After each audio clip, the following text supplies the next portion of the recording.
XB Vlog. Ayan guys. Dito tayo sa kay Madam Mermaid Salon here in Macau. Ayan. Ito po yung customer niya ngayon from Myanmar. From Myanmar. Ayan. Nag-travel talaga siya dito sa Macau para bibisitahin si Madam. Si Madam Mermaid. Ayan o. Nagpasalon din siya yung ribbon. Ayan. Parehas kami nagpariban. Kasi ito, kakasal na siya sa Malaysia. She will get married. This December? Yeah, December. Or next month. Next month? Next month. Oh, wow. Congratulations. Bongga.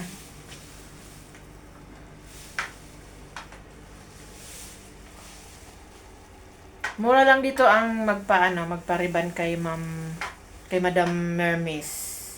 400 lang. Ang iba nasa 600, no? 600. Dito guys, 3 beses na ako. Pangatlo na pala akong nagpapaano sa kanya. So, nung COVID time, hindi ko alam kung COVID time ba yun. COVID time yun. COVID time yun, di ba? COVID time yung isa, pero yung isa hindi. Doon pa, yun. Oo, doon sa may hagdan. Tapos, dito nung 2 years, nung 2023 year.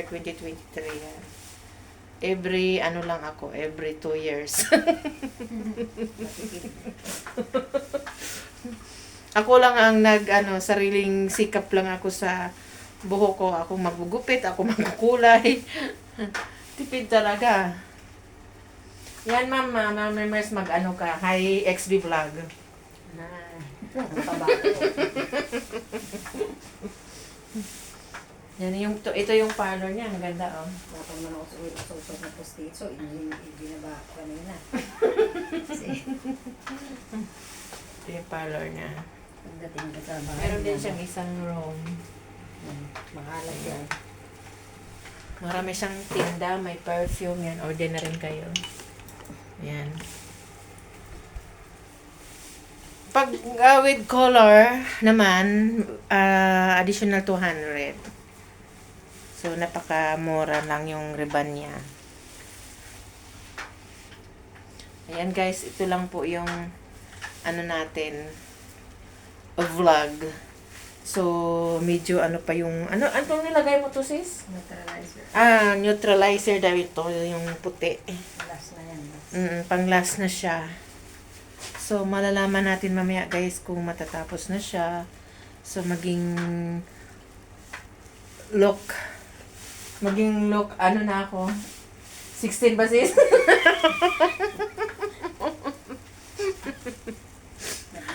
Oh, kasi nag-effort naman tayo dito sa pagkukuskus. Dito sa Macau. So, at least gumanda naman tayo din na, 'di ba sis?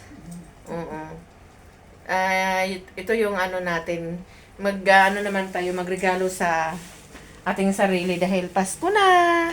Pasko na, walang kwarta. Buti pa to si Madam, marami ng investment. Marami na siyang lupain sa kanila. 'Di ba? Pasa paa. Dami ng mga invest na nakapagtapos ng pag-aaral ng mga anak niya. At finally, nakapag-asawa na rin. At nagkaapo na ng 4. 5 na. 5 pa nga daw.